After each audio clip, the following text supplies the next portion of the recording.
think we spent some time this morning in First Peter and talking about temptation, Mm, and nothing too interesting there, especially just from the when the Sunday school teacher kind of teaches from the practical application. This is how the passage applies to us. Um, but one thing I did notice, kind of an extension to the reading, was and First Peter is a great book. Um, yeah. it's kind of interesting how Peter is addressing Israel, and we can see that based on like how he actually pretty objectively in the passage, he quite literally like is talking to Israel, and then he says, "Well, we need to conduct ourselves towards the Gentiles in this manner." Um, something I think that's in First Peter 3. Let Um, me let me or First Peter what? What was it again? uh, I think it was First Peter 3, but it was definitely in First Peter. Um, but it was just interesting, like the Sunday school teacher was using it as a application for like the modern church, which most theologians do. Um, Yeah. yet First Peter's talking about an imminent, not only just an imminent kingdom, but also talking about he's specifically targeting Israel in his letter, at least in my opinion. He could be talking about the early church, which is both Israel and the Gentiles, but because I guess the Israel that did come to believe Christ crucified, they were part of the early church. Oh yeah. Um, Yeah, it's like the believing Jews were given the Spirit and they didn't realize it, but God was forming a new entity at that point. They didn't really realize that though. They were just Spirit-filled believing Jews preaching at Israel, hoping to get the nation to believe. And then when God called out Paul, the apostle, to be the revelator of the mystery, then he informs us that God has formed a new entity, a spirit-filled entity to carry out this mission. So, people are like, some people aren't sure if it's Israel or the church or what from Acts 2 up through Acts 10. And it's the church, but it's like an all Jewish church preaching at Israel. It's still an isolated message. People refer to the Great Commission as if it's talking about Gentiles, go into all the earth. But what they were doing was going to the nations and going to towns, finding the synagogue and preaching to the Jew first and also the Gentile.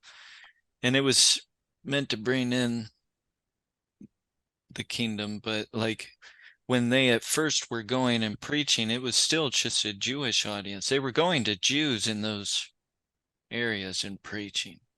And then after Acts 10 and after the council in Acts 15, then you would have seen them just openly preaching to Gentiles as well, mhm.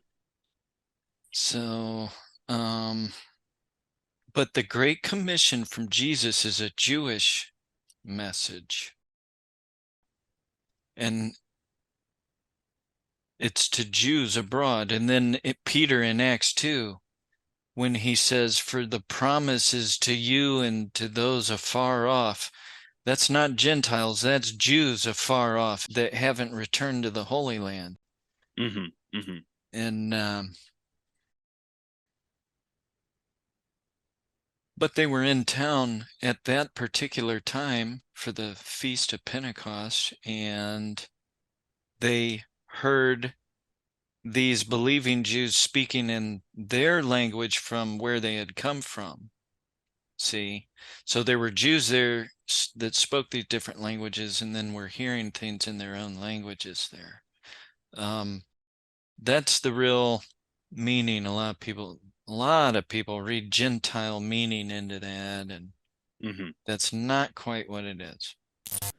And to all who are far off. Now, there have been some who would say, given the Jewish context in Jerusalem, that what you have here is you and your children in Jerusalem and environs, and all who are far off, the whole diaspora.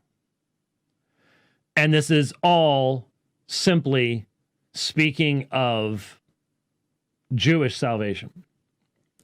But given that central to the apostles' understanding of the Old Testament text, and what's going to be coming out throughout the book of Acts, is that the Old Testament text itself directed us to the Gentile mission of the church, to the reality. And those who are far off is much easier to define and defend in New Testament usage as those that are outside the covenant people of Israel, the specific nation of Israel, the circumcised old covenant people. To all who are far off would probably be much better understood as the promise is to anyone who will repent, be baptized in the name of Jesus the Messiah for the forgiveness of their sins.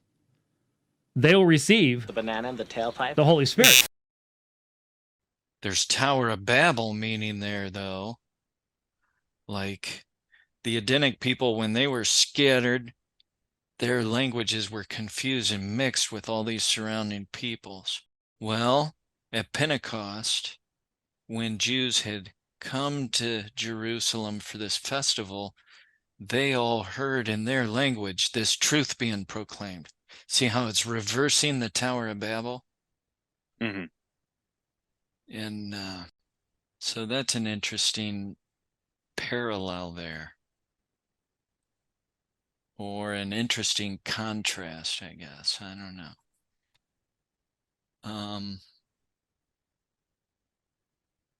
Do you know which verses you had in mind exactly in 1 Peter? Yeah, I had to look at my paper Bible here that I carry on me to church and stuff. It was actually 1 Peter 2, verse 12. And I suppose it's 9 through 12. Talks about it, especially near the end there. Kind of a cool verse, chapter 2, verse 12. Have your conversation honest among the Gentiles, that whereas they speak against you as evildoers, they may, by your good works, which they shall behold, glorify God in the day of visitation. Yeah. Yeah, in this verse here, what you're seeing is people who believe when the Lord comes. He's referring to Gentiles who currently speak against them. But they know by their works that they're right. And they'll glorify God in the day of visitation. And this is an interesting verse. See, there's people that will believe and enter into the kingdom era. They won't be destroyed in judgment. And this is describing some of those people right here.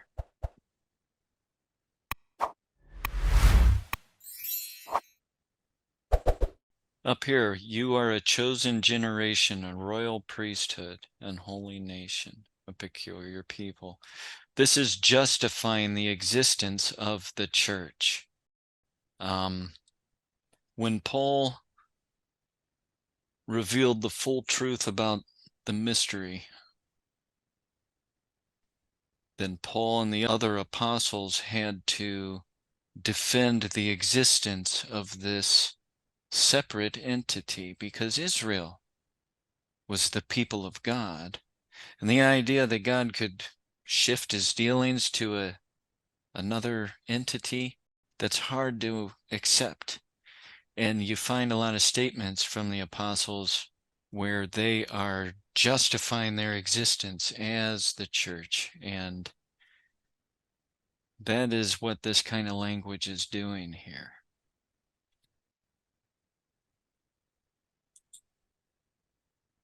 And I think if I would go to my favorite version,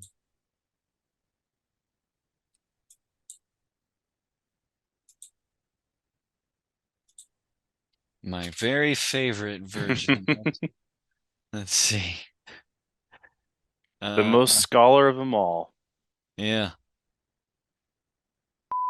He's made you a kingdom of priests. When you see that kind of language, they're justifying their existence. They're not saying, hey, now we're Israel. Like, it's not a morphed Israel thing, which is how a covenantalist would look at this. They would look at this and say, look, God has apparently changed Israel from this to us. Now we're it. You know, I don't know. I'd have to, I'm just talking on the fly here. I should look into this some more. I was reading something about how this quote is used. It's from Hosea 2. Yeah, there was something I was looking into here about just how this is being used. I don't know. I shouldn't make a video right now. No, that's Anyway, all right. I just thought it was when we were studying in First Peter about temptation or whatever. They were kind of using some of these verses for whatever reason. I looked at some of the verses that I'd highlighted, and it was verse 9 and verse 12. I saw some significance in those couple verses, but just thought I'd share that. That's really about it, though, on my end. yeah. Yeah. This whole letter is great.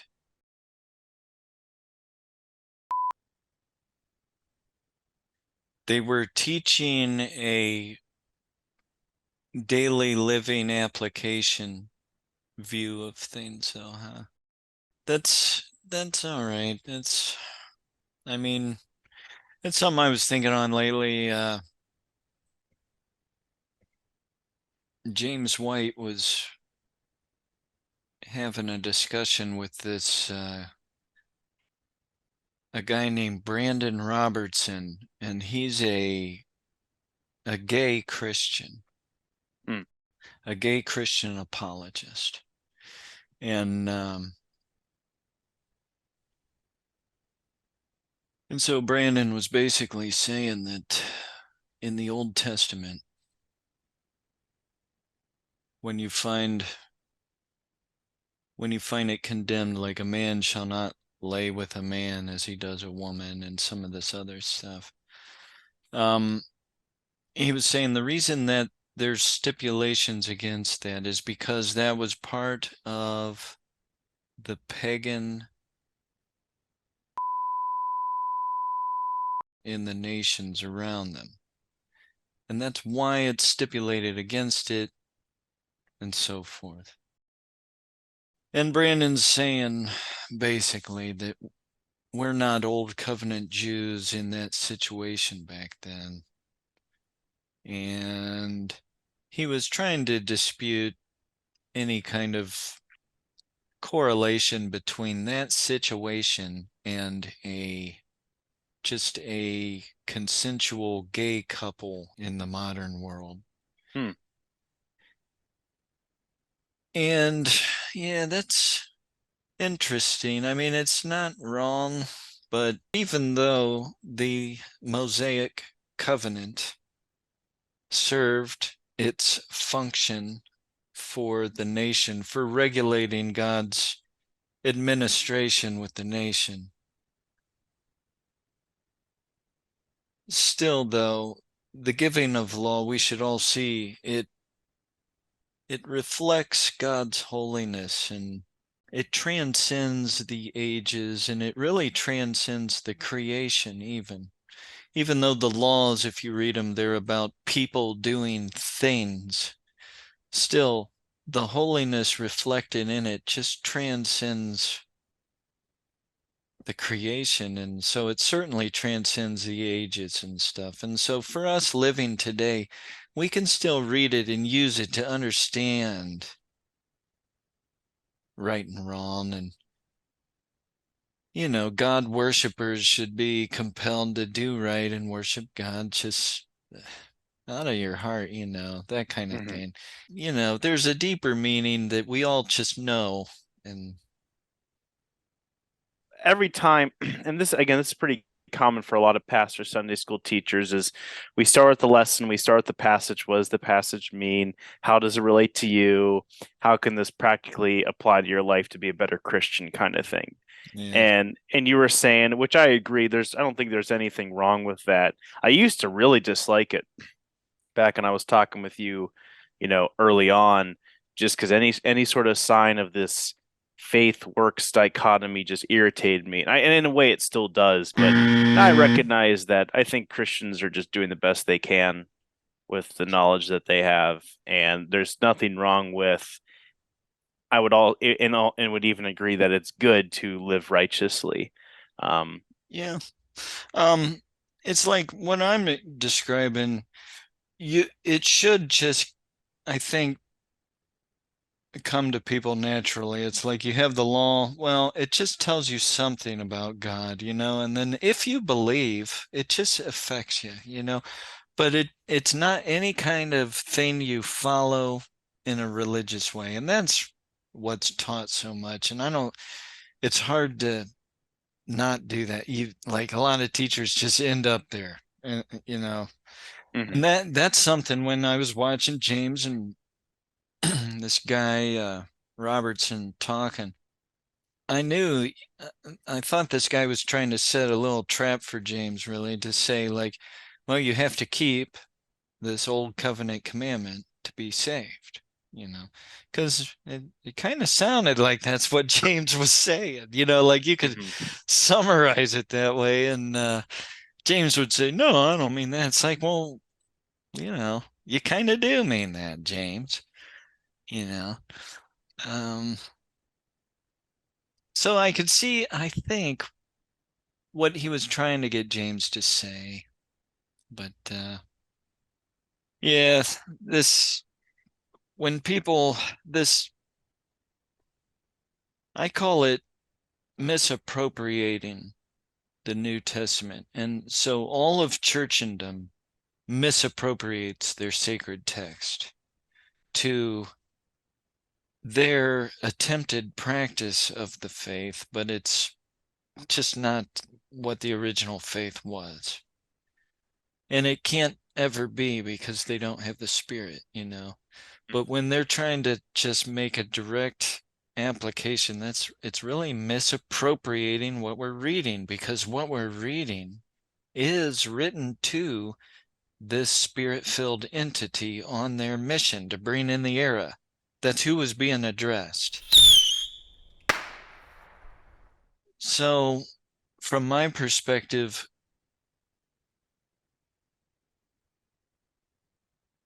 really none of the New Testament is directly to us. It was all written before the window closed, even the Apocalypse. I mentioned that in another video.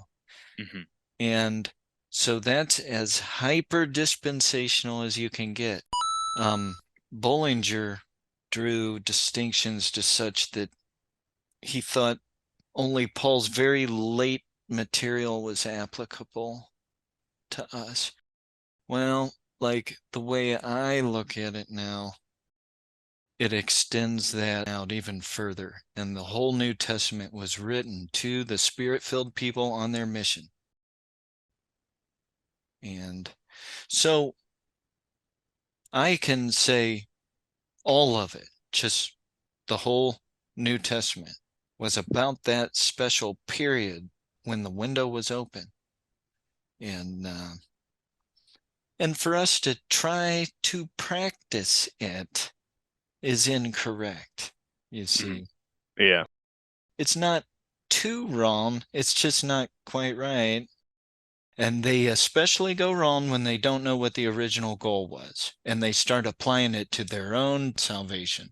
that's where it goes terribly wrong. Right. Definitely. Yeah. I'm cereal. Yeah. Yeah. I think that is definitely missed though. It's not it's easy to I think it's easy to miss, but it's when you Oh get yeah. into someone's personal salvation and they'll be damned to hell because of it. Yeah, that's not the right track. Yeah. Yeah. That's how you end up with, well, a lot of work salvation Christians, and then you end up with a lot of other Christians that believe in grace, but they're just uncomfortable in their faith, and they worry at times whether they're really good enough and stuff. And those poor people also they need this answer so they Right. can understand these verses, because these verses have to mean something, and people just don't know what it is. Right. You got people living righteously, which is in itself is good, but Yeah. for the fear that it takes faith and work. Yeah. And like you Yeah. said, you got people that don't feel they're adequate enough, even though they believe by grace, but they keep getting wore out by the teachings of, oh, you're saved by grace, but don't forget to attend church regularly, pray every day at the same time, read your Bible, tithe. Yeah. Don't forget to be a good person. Am I missing anything? Oh, you gotta do communion once a month. Don't forget to get baptized. And Yeah. and just in case, you might want to do that every day for the rest of your life. This involves a confession that Jesus Christ is the Messiah and faith in that truth and obedience to his command, which is both repent, believe, be baptized. All these things are Jesus' commands, results in the forgiveness of sins. Yeah, that's the worst part about the teaching. And all of churchendom, I think, has fallen into this error. And it diminishes the cross. It really is just not accepting of a lot of passages. And I would go to Romans 5 and tell them their theology doesn't navigate Romans 5. You are stupid. Shut up. Yeah.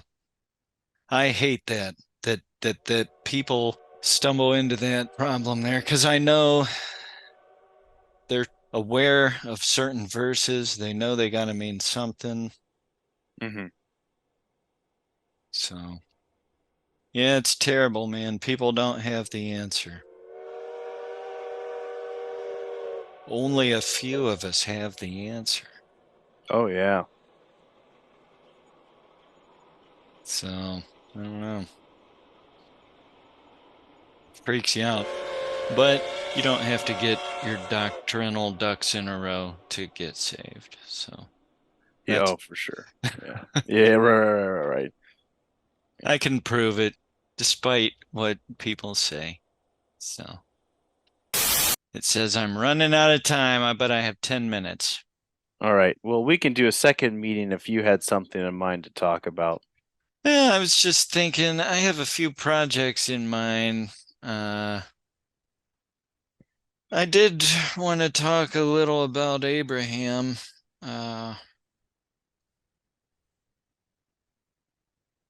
I don't know. I have to really sit down and get ready for that, though. I don't want to do that. I want to do it on a whim. We need some time where we can just really go over some things. I made a beautiful little animation for a video where I drop down my chart and show Abraham's life and where it falls. And then I came across a video by what's his name? It's that Sean McDowell, that guy we saw in a video before. I came across, he was interviewing a Dr. Craig Olson, I believe, who was talking about a theory he has on Genesis, and he thinks that the ages of the patriarchs are exaggerated for a purpose. And he makes an interesting observation. He says that all of the ages are either divisible by 5 or divisible by 5 with the addition of a 7. And he said, so that's a pattern. And here's something else. A division of 5. In the Hebrew mind, that's 60 months. And the number 60 was important in the extremely ancient world. The Sumerians used it and so forth. And we still use it today. Like 60 and 180 and 360 and stuff. So he was speculating that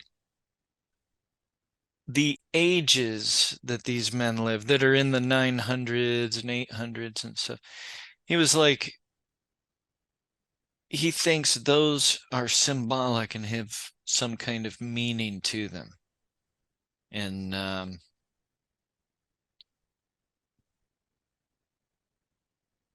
I don't agree, but I don't know. He was making some points on that. So anyway, he mentioned how one of his evidences. So I don't know. I'd have to hear more on his theory and see if there's any real patterns with the numbers. And I just find it doubtful, though. And but one of his evidences, though, was that when we dig up Homo sapiens in the fossil record, we don't find any that live into these extreme ages. You got a line in there that jumped out to me. He said, the problem is that these extended lifespans, again, age of the patriarchs, clearly contradict all known evidence.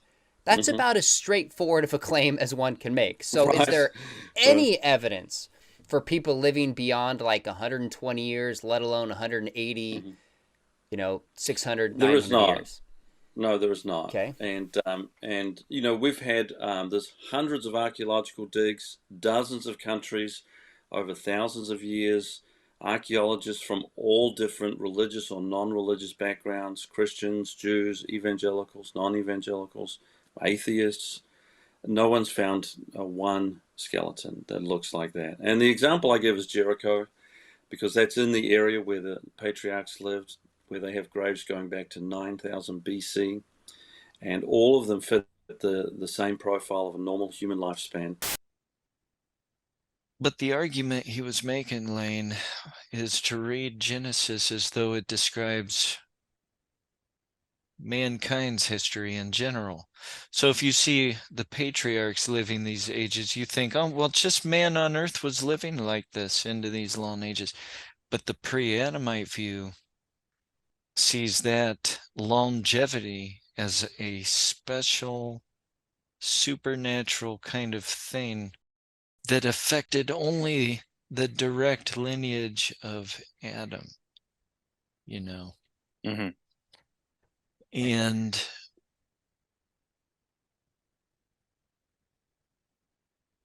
so the evidence really then would just suggest that we've never dug up an Edenic person.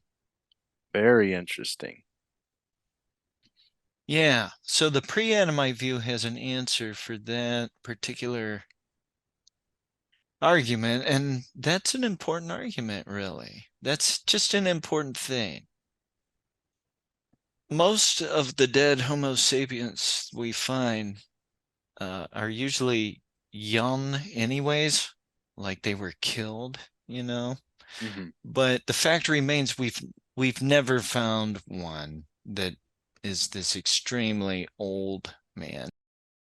And I don't know, but the pre-Adamite view has the answer here, But so I thought I might make some kind of little video on that. I think they make a pretty good video. Yeah. So in that case, would you want to plan next Sunday for talking about Abraham? Yeah. Yeah, let's do that. Yeah, And I'll do my absolute best to set aside some time. I should be fine to do that. I look forward to talking all right, about that. I'll think about it this week and just have some basic stuff ready I want to talk about. And the main thing I'll talk about is how the Tower of Babel occurs and then the curtain closes. And when it opens, we find Abraham in a world full of gods.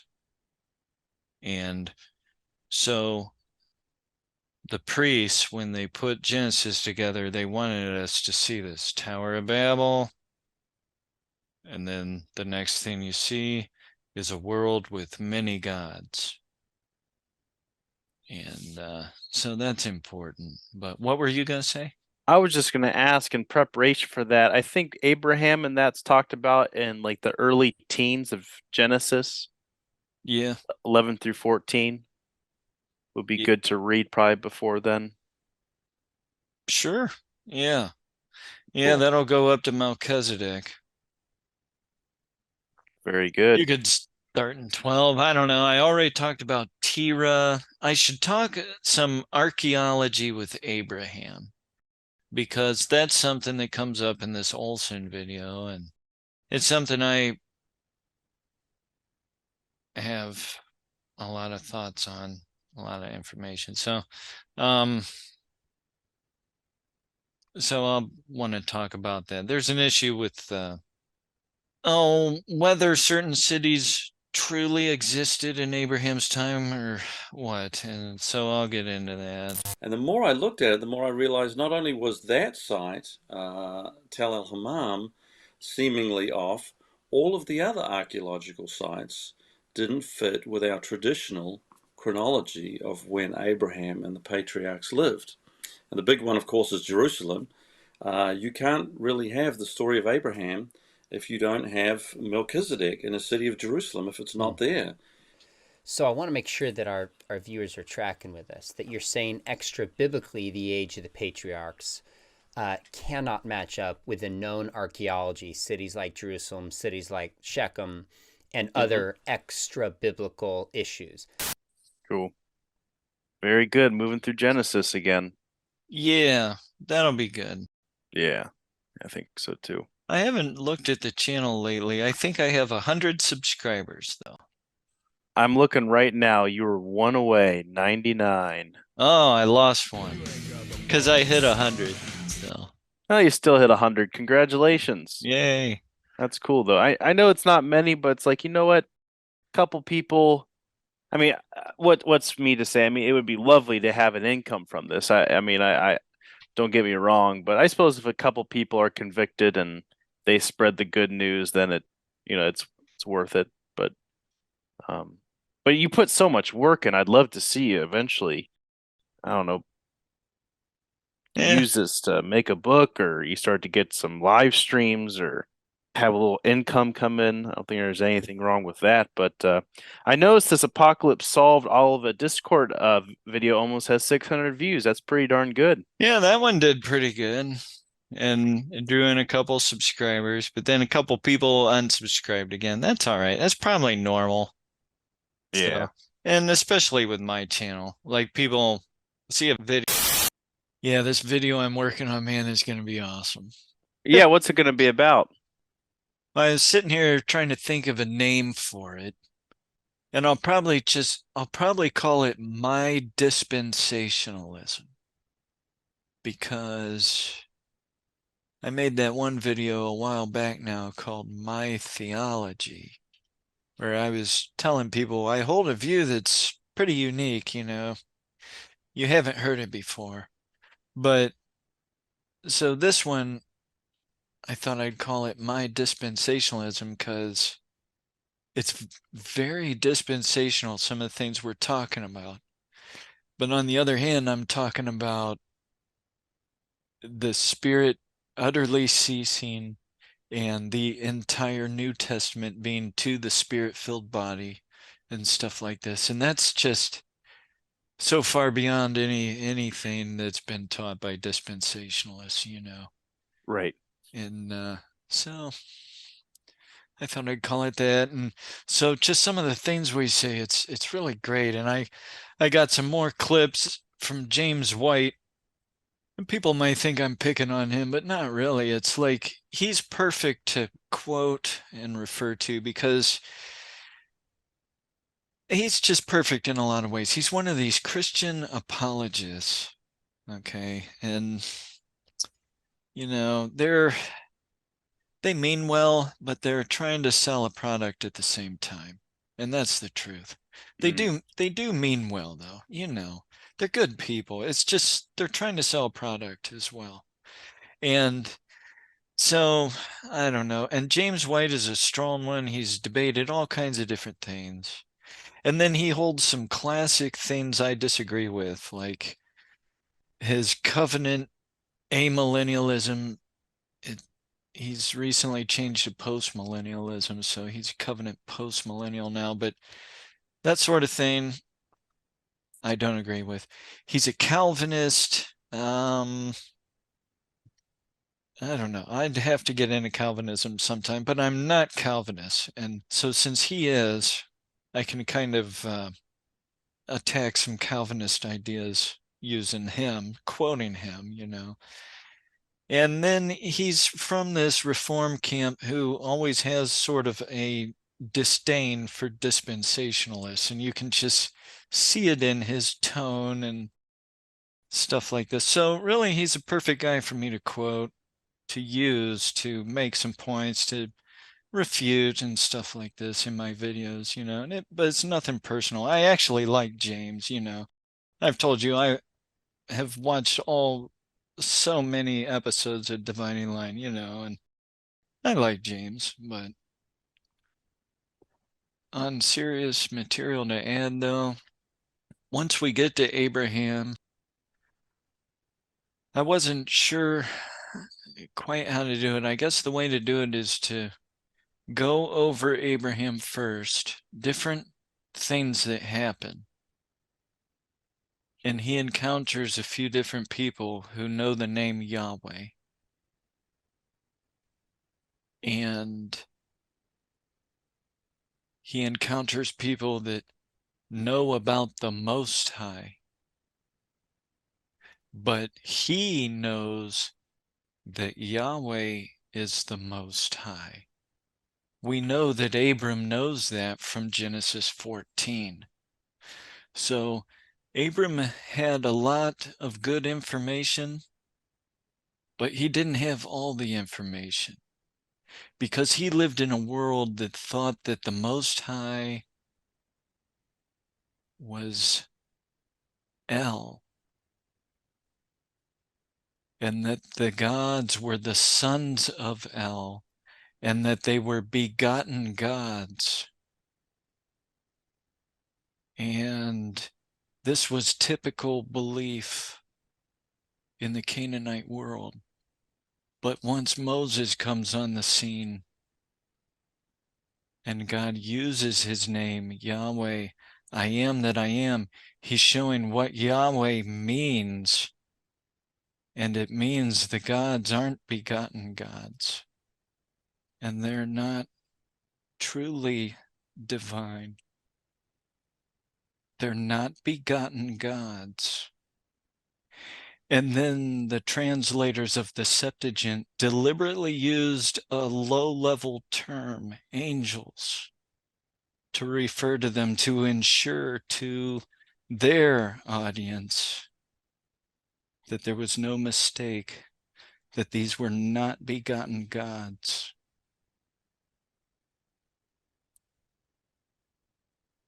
And what's interesting is in John 1:18, it says that Jesus is the only begotten God.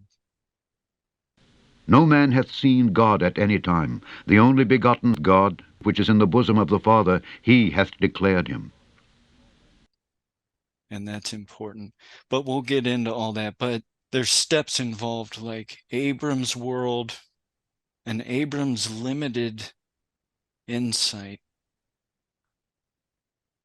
And then the prophet Moses and the time that monotheism really came about. And it'll bring some correction to things that are seen in Abraham's world. So it'll be good stuff, man. Mm-hmm.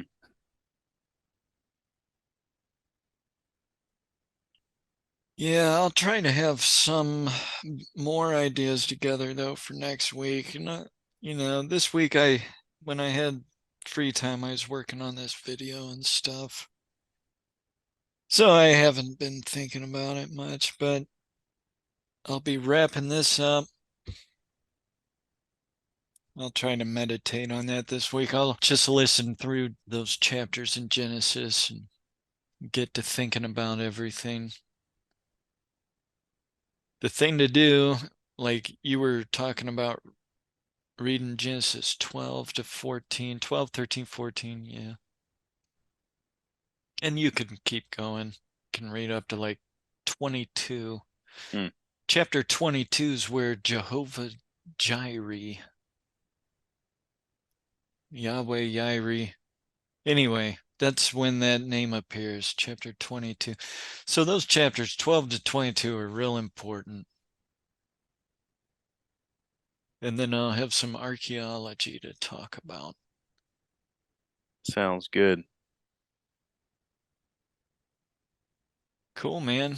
Well, I guess that's all I needed. Do Cool. you have anything else to add? Well, I'll be a little more ready to talk about myself next week. Just last crunch time here with school, and I taught Sunday school again today, which is real good. What'd you teach?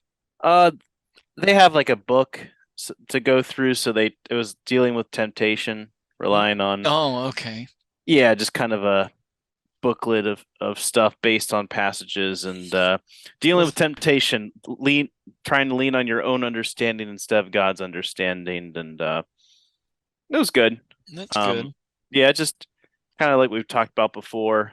Yeah, your guy last week was talking temptation in 1 Peter, right? Yes. And yeah.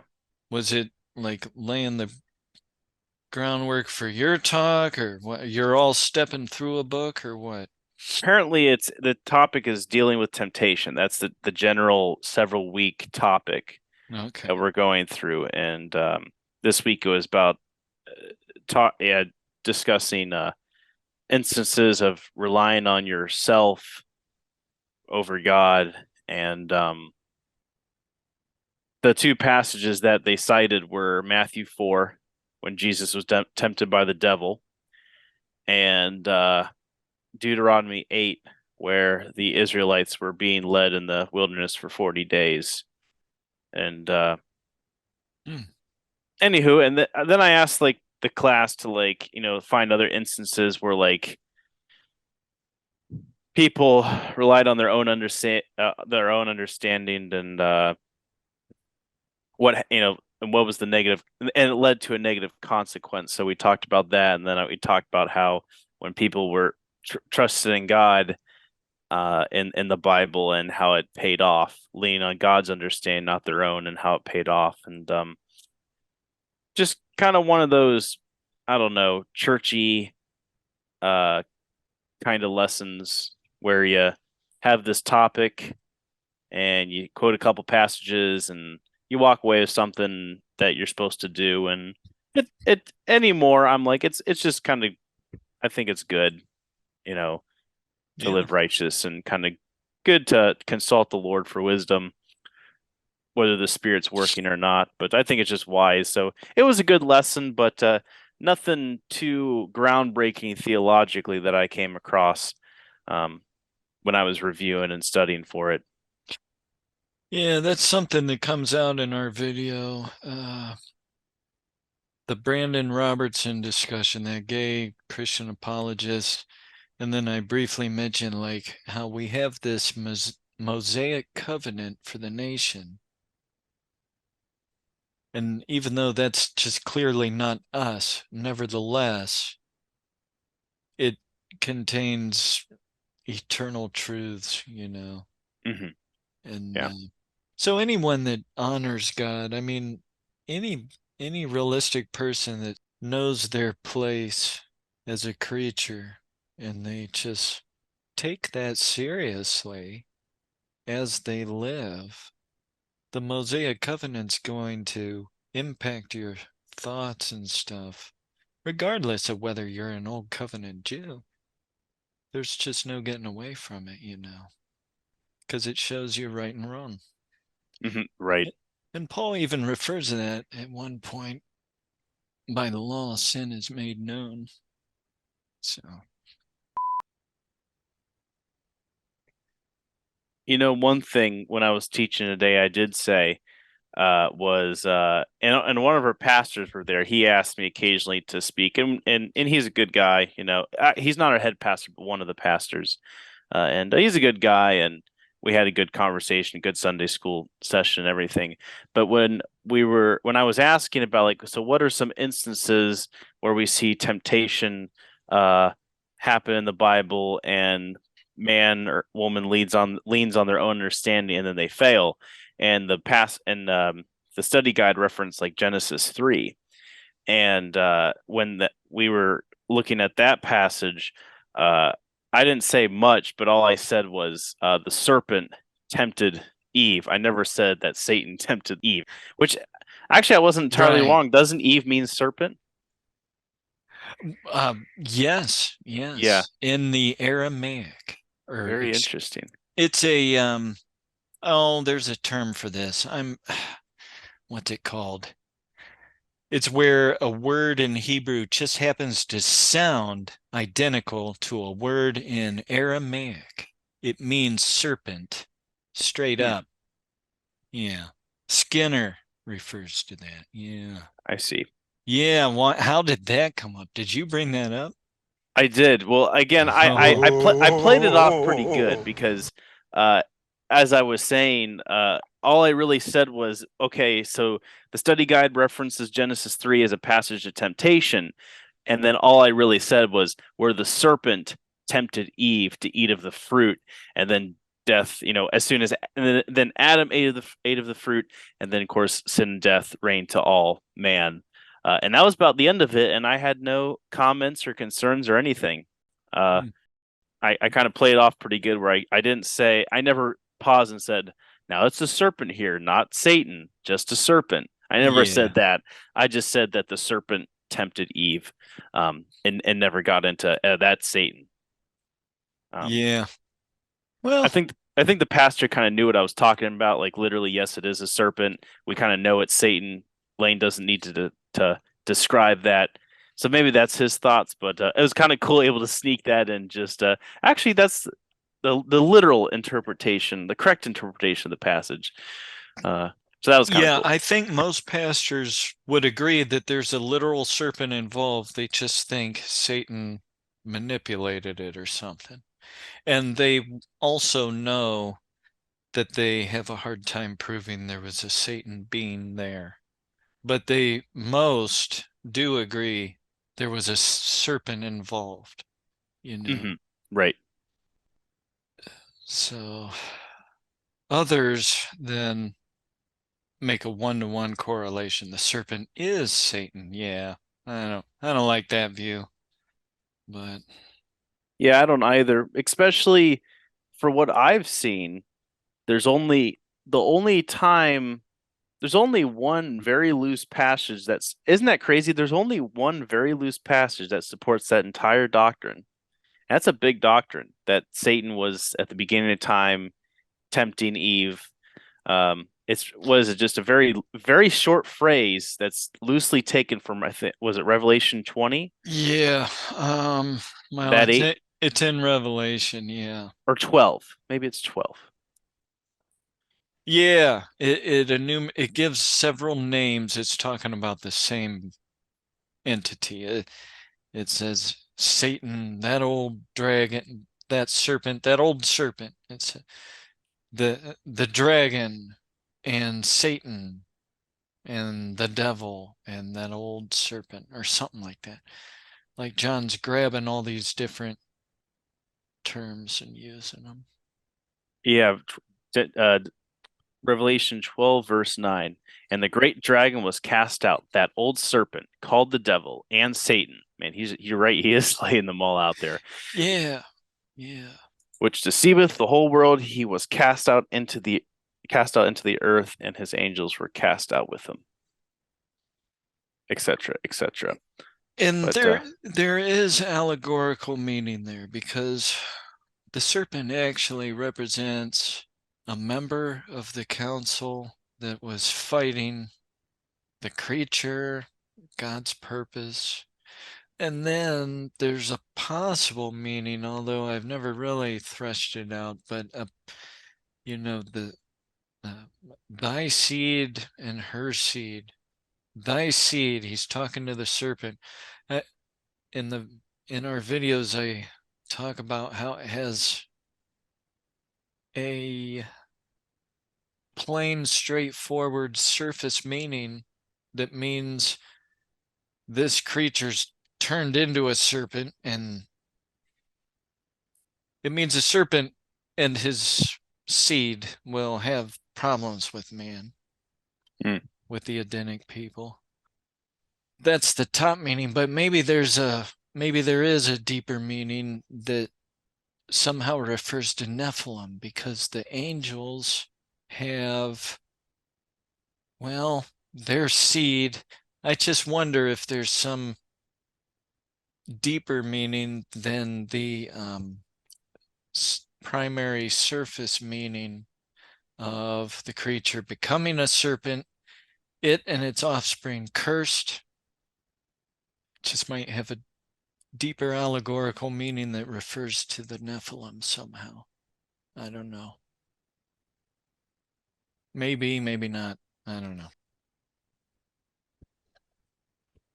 But John was recognizing that sort of meaning in Genesis. There's allegory there. And Paul recognizes it because he uses Adam and Eve to illustrate the Lord and his church. So he is referring to this allegory that's there. So that's it, man. There you go. There's your answer. But that verse from John, definitely people use that one to say it was the devil in the garden. But the question remains, do you think John was correct or not? If you think John was correct in this identification that, hey, the serpent back there was really the devil. But see how uncomfortable you are when you have one verse you're using for this big old glorious fanciful doctrine. It's like, this is not compelling scriptural exposition, you know. It's you can't do that really when you have this one verse you use. It just, I don't know. There's times where you can sense like a whole doctrine hangs on this one verse or something. It just makes you suspicious, I guess. Absolutely. The other interesting thing is how, like, when Paul references like Adam, or the origin of sin, he really talks about Adam. There's really not too much mention about the apparent Satan serpent in the garden. He always talks about how death reigned from Adam. It started with Adam. The first priest, second priest doctrine. It's all about like Adam and Christ. It's never about Satan being the origin of evil or the origin of sin. Paul always refers to Adam being the origin of sin and death. Yep. Yeah. Nonetheless, though, I did get to throw that in, so Yeah. that was good. Yeah, that's good stuff. But I think I'll teach not next week, but the week after that, a couple times. So I enjoy it. I like to, and any opportunity. I don't throw anything too crazy in there, but any opportunity that I get to throw something in there is cool. Yeah.